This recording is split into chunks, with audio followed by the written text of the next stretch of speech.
soldiers, helicopter, etc. And I was advised this morning that Mr. Clark's home was forcibly entered and that he was shot. I'm very curious to find out the circumstances under which that has occurred, and I am hoping that a thorough investigation will take place that will explain to Jamaica how the security forces are using the powers that they have been given. The police have not said much either about the killing of Mr. Clark. The Jamaica Constabulary Force sent out a one-paragraph release saying a joint police-military operation was conducted in Kirkland Heights at approximately 2:45 this morning. The release said 4 members of the Jamaica Defense Force were shot and injured and 1 civilian killed. The release also said a firearm was seized. The Deputy Commissioner of Police, Glenmore Hines, would provide just as little information when asked about the shooting at a press briefing this afternoon. There was a joint police-military operation in East Kirkland Heights. 1 person was killed, 1 firearm recovered. The matter is now the subject of an investigation by the Bureau of Special Investigation, and I am constrained to say anything more at this time, but certainly not until the BSI has reported to us. In the absence of official information, there are varied reports about how and why Mr. Clark was killed. Our sources tell us he was killed during a military-led operation in search of Christopher Dudus Coke. It's widely suspected that the security forces were hot on the heels of Mr. Coke, who sources say may have been in the area at the time of the operation. The security forces were reportedly engaged in a firefight with men in a house said to be owned by Mr. Coke. But how exactly Mr. Clark came to be shot is still not apparent. Archibald Gordon, TVJ News. And while we were in Tivoli Gardens this morning, many residents of the Jamaica Labour Party stronghold expressed deep anger at their Member of Parliament, Prime Minister Bruce Golding. Here is Kerry-Ann Lee. Tivoli Gardens and the Jamaica Labour Party are almost synonymous, having been represented in Parliament by almost every leader of the JLP since independence. The community has been the party's strongest and most identifiable garrison. Today, the utterances from some of its residents belied that fact. Back against the wall, I would know ourselves now. Nah, Bruce, one, I don't dead with a wire. Because we don't want Bruce for them. We ain't the Bruce, we don't want Bruce. No, Bruce. That was an impromptu protest, the message they clearly wanted the media to leave the community with. But they were not alone. Further into Tivoli Gardens, people openly expressed anger at the MP who's been representing them since Edward Seaga gave up the seat in 2005. They say PM Golding, the prodigal son who returned to the Labour Party and was given its most powerful seat, has let them down. Some rest the blame for what happened this week squarely at his feet. We're not going to Jude's going again. We're done with Bruce. Look how angry the people them at Tivoli Garden. We never out from Sunday. I mean, just can't come out. I just can't walk up and down. Then God, my son. He made that demon to ice cream and take exam. If we resign, we're done. He can't get my vote and my family vote again. Me done with Bruce Golding. And former leader of the Jamaica Labour Party and Prime Minister Edward Seaga has blasted Prime Minister Bruce Golding and says it would be appropriate for him to resign. Mr. Seaga, who served as MP for West Kingston for 43 years, says this week's police military operation in Tivoli Gardens was totally unjustified. He was speaking with TVJ's Earl Moxon.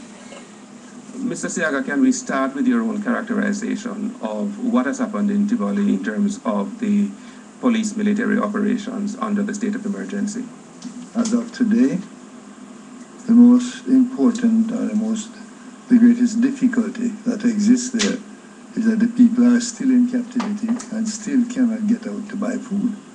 And this is now going the 3rd or 4th day. People in poor circumstances don't buy food for a week. They buy for 2 days because they don't have anywhere to put it, even if they have a little fridge is small, so that they have to go out and buy every couple of days. Now, those 2 days have gone, and the people are hungry and they can't get to buy any food. You have little children, you have babies, you have medication that have to be bought. When the previous episode in 2001 took place, 4 people died because they couldn't get the medication for diabetes. the insulin. Now, this is really a sad situation, and I cannot think of any reason that could cause the government to continue with this very, very wicked act, because I can't call it anything else.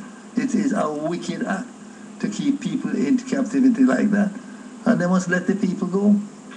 How would you relate the ventures into Tivoli over the last day or two by bodies or persons respected by the public as persons who they would expect to do the right thing by the people? Well, I think Bishop Blair's effort has been a failure. Bishop Blair believes he can give away a bag of food for freedom. Don't work that way. People want a freedom, not a bag of food. So I just discount him altogether. As far as the public defender is concerned, he's doing his job. How far can one man go? I don't know. I'm trying to get him now to find out what has he discovered in terms of the dumping of bodies in Maypen. Because holes are being dug there, bodies are being dumped there. When a mother, after being released, wants to know what has happened to her son, and her son is not at the arena where they have over 500 detainees, she has to assume that the son is among the many corpses. And he's not there. Where is he? He's in an unmarked grave, dumped into a hole in Maypen. What kind of country have we become? I've never heard of this. This is what used to happen under Pinochet in Chile. It happens in Africa. It happens in Latin America. It does not happen here. I don't understand it, and I've never known the Labour Party to adopt an approach and policy like this. What have you been told by those who have been able to communicate with you in terms of their own understanding in terms of the number of deaths? My source may be different from theirs, but my source is an on-the-ground source. And right in Tivoli, from the community center to industrial terrace, 100-odd people were killed, just in that section alone. The rest of Tivoli is not as active an area, was not as active an area, and I would say perhaps another 30. Denham Town is not counted in that, and that's perhaps another 30 or 40, I don't know. I can only judge by the number of calls that came into me, saying that they're shooting people and so on. But I would not be surprised if the total number of deaths do not range between 125 and 150. If you can account for them, because they're busy hiding the bodies by throwing them into holes. All things considered, was the incursion necessary in the first place? Absolutely not. Absolutely not. And that's the unforgivable thing about it. The Prime Minister ought not to have interfered with the service of the warrant. Ought not to have interfered. That led to coke rejection of it. And that led to the need to go and get coke. And that led to the calling of the state of emergency and the sending of troops down there and all the atrocities that are taking place. These things were all unnecessary. He committed one of the biggest blunders in recent Jamaican history in taking that position.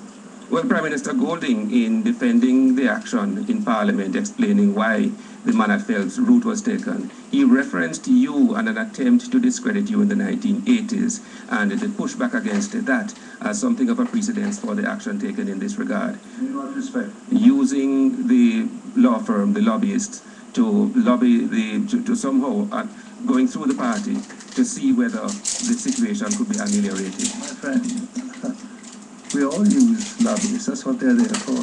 It's a standard practice. Sometimes if you know people well enough, you can get the assistance, the clarification, the help that you need without having to go through a lobbyist.